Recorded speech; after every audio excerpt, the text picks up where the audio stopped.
Welcome everyone, today we have a new build guide for Necromancer for Season 2. Looking over here, we have an Infinimist Corpse Explosion Necromancer. Now you guys might have seen it, and if you haven't, this is a really lovely build for the Necromancer for Season 2. So one of the first things you want to notice for this current demonstration is I'm currently 78, I'm fighting level 105 monsters, so they're level 27 levels ahead of me. It is still doable, and what I want to show you guys is the ability to tank up the monsters and also to deal lots of damage in terms of nightmare dungeons for this build. So this Necromancer build has a lot of things going. It is invulnerable while in the Blood Mist form, you can be extremely tanky, and there's a lot of method of approaching enemies. You can disable enemies, and you can deal tons of damage by grouping them together. This is a really good solo playing build. You can also play with multiple friends. The more friends you have, the more enemies you have, the stronger you become as well. Now looking at this build, I want to give you guys a few highlights as I talk about it. The build really excels in terms of grouping enemies together and also providing itself with cooldown reduction. Notice that after casting Blood Mist, I was able to lower my cooldowns and be able to cast Blood Mist right again after. So this build is quite powerful with its utility, survivability, and also damage. Now skipping over to the boss. Here we're fighting the wolf boss, and here I did get a little advantage in terms of having the additional portal from the Nightmare Dungeon special debuff, so there's a portal summoning monsters.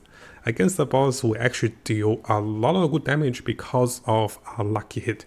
This build actually focuses on getting as much lucky hit as we can, and by doing so, we're getting as many corpses as we can to deal more damage and also disabling the boss.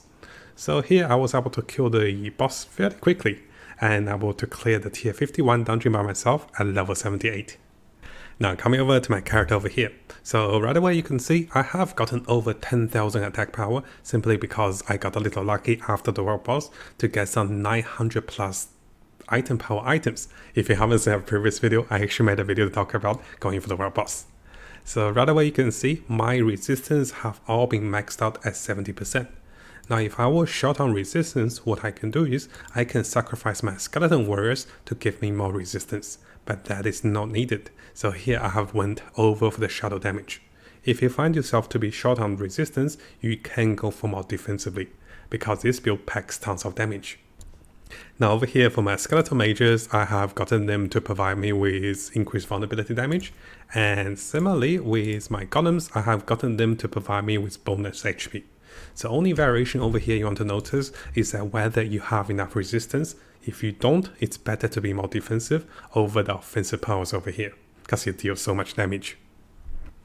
Now looking at one of the comments from our previous guide, so some of the viewers are saying, Matt, it'd be nice if you made a build guide. So I have made my short build guide on mobilities, and I have the links available for you guys.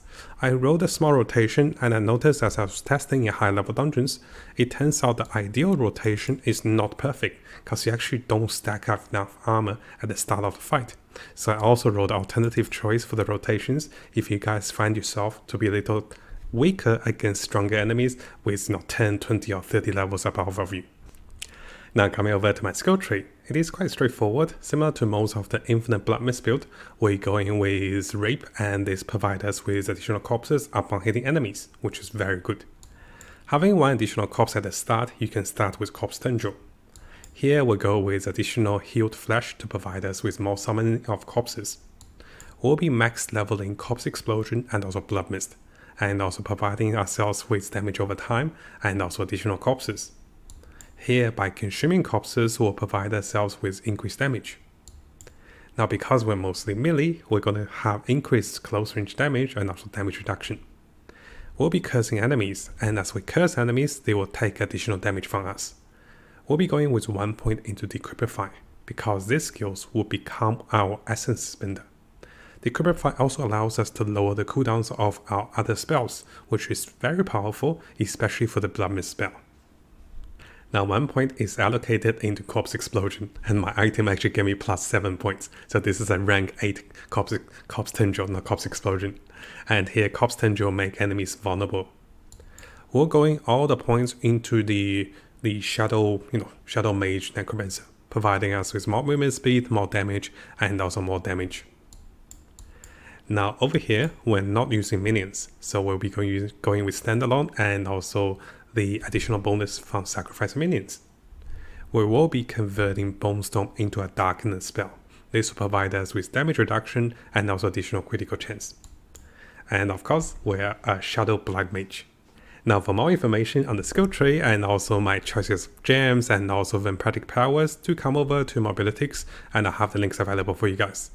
A brief explanation on the vampiric powers. Currently, I have not finished my quest of getting my major powers for the vampires. And because of that, I cannot get myself to the alternative and also the best combination of the vampire powers. So I'm currently using the minor ones only. This build will be updated as I get to level 80, 90 or 100, so stay tuned. But currently, even with the minor vampire powers, this is still a very powerful build. Now briefly going through the legendaries and also the stats of choice. For the helmet, we're going with the increased lucky hit chance while having a barrier and also maximum life. It'd be nice to have, cooldown reduction and also be nice to have armor, but I cannot get this one on this helmet at the moment. I cannot roll out of poison resistance. And here we're going with some defensive legendaries. Now because you guys can see the legendaries of choices over here, I won't go into the legendaries too much, but rather I'll talk about the choice of stats. For the chest, you want to get as much damage reduction and also armor as you can. You get close, distance, shuttle damage reduction, and also total armor. Here, I can't get rid of the shuttle resistance, I want to get into something else, but again, I'm out of materials. As for the gloves, you want to go for the unique item, Hold from Below. Now one way of getting this item is by farming the special unique boss that drops this item. And the level 75 boss, the one that requires 5 steel to be summoned, can be obtained by doing the health hide and then going for the 300 chest. The 300 steel chest provide you with 3 steel. Once you get 5 steel, you can fight this boss, have a really good chance of dropping these gloves. Now in terms of the pants, we're going with +3 rank to Corpse Explosion and also +3 rank to Blood Mist. Unfortunately, this particular pants only had 2+ rank to Corpse Explosion. And this means after upgrading, I got +3 and also +4 over here. As for the boots, I've decided to go with increased movement speed and also corpse tendrils. Now one thing to notice on the boots, the alternative choice of going for the boots is to go with the unstoppable boots. This will provide us with more movement speed. And alternatively, the Blood Mist legendary can be transferred onto the helmet. That means we're a little less tankier, but we do move much faster. Now in terms of weapon stats, we're going with intelligence, all stats, damage over time, close damage, and any of the shadow damage that is available we can find. As for the offhand, also I want to mention, as for the weapon, you do want to go for wand, because wand also provides us with lucky hit chance, and this is quite important to provide us with more corpses. Now as for the offhand, we're going with a focus. This will provide us with lower cooldown reduction and also chance to get more lucky hit chance and lucky hit while having a barrier. If you can get yourself with another cooldown reduction and also damage reduction while shadow damage, that is really good. For the rings, you kind of want to go with maximum life, close damage, shadow damage, damage over time if you can, and sometimes getting a lucky hit is also not bad. Finally, for the amulet, we can go for +3 rank to corpse skills and also more cap skills. And any form of damage reduction and also cooldown reduction will be really good for the amulets. Now again guys, because you can see my Paragon level, I'm currently level 78, you can see the Paragon over here, so I don't have to go too much into the Paragons. Just one thing to notice, currently I'm trying to rush level the glyph for my Darkness glyph. This glyph have to be level 15 to get the most benefit for my pathing. So this is the only downside of the build. If you don't have this glyph to level 15, you're not going to enjoy the bonus. So the first thing I'm doing is to get this glyph to level 15. It's currently level 14. After 1 or 2 more runs, this will be level 15. Everything else, you can keep them on level 2, level 1. This will still work. Now coming over to skill rotations. One thing I do want to highlight, as you attempt higher level dungeons, especially when the monsters hit very hard, because I'm way under leveled. My armor does not provide me enough with damage reduction because I'm so under leveled. You tend to get one-shotted. So, this is the wrong way of doing it. The wrong way is try to get close to enemies and try to use Corpse Tendril right away. So what I'm supposed to do is, I'm not supposed to be so greedy with Corpse Tendril. So let me show you guys what I can do otherwise. So here I've been dying a few times testing out how long I can survive. So in this video I actually tested out a few approaches against enemies. Notice it's a horde of enemies and they are very highly leveled. So what I want to do is I want to debuff them with Decrypify if I can, or if they're too close to me and I'm in danger, I can cast Blood Mist right away. This gets me going with damage and also debuff. As I get low HP, I can use my Bone Storm as a defensive capacity and spamming Decrypt to lower the damage. Now alternatively, against enemies, that's very high level, you can start with Decrypify. After starting with Decrypify, you can then go into Blood Mist to reduce damage. And finally, you can spam your Decrypify to lower your cooldowns. Notice that as I consume corpses and as I spam my Decrypify, my cooldown is lowered dramatically, and this allows me to spam more Blood Mist. The goal for this build is to stay alive and then you can deal tons of damage. And of course guys, if you guys do find a channeling Shire, this will be perfect. This is like before the nerf. This is the infinite Blood Mist. So with the channeling Shire, I'm invulnerable, right? I have no cooldowns and I can keep going to the Blood Mist. Now, a small advice onto the boss.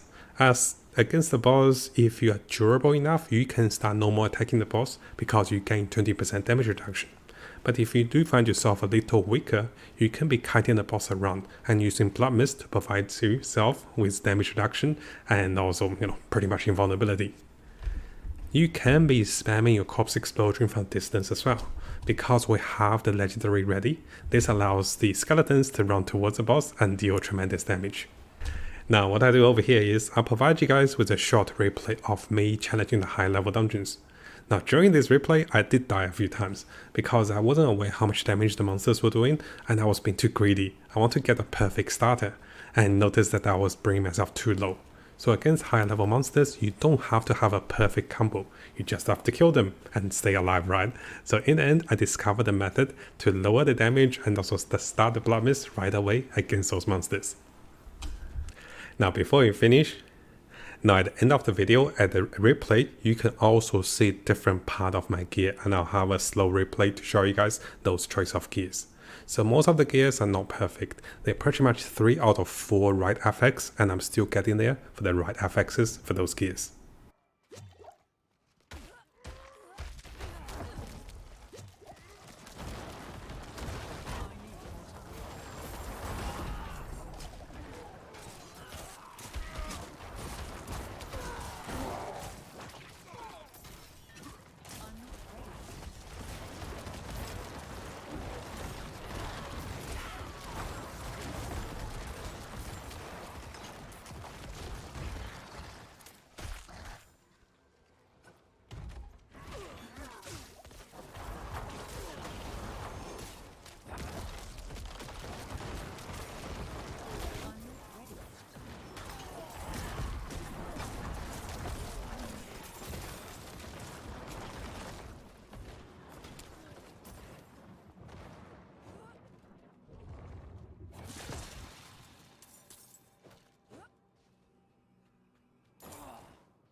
Now, if you guys haven't subscribed, it is a really good time to do so, because I'll be covering tons of Diablo 4 related topics and also videos and also guides.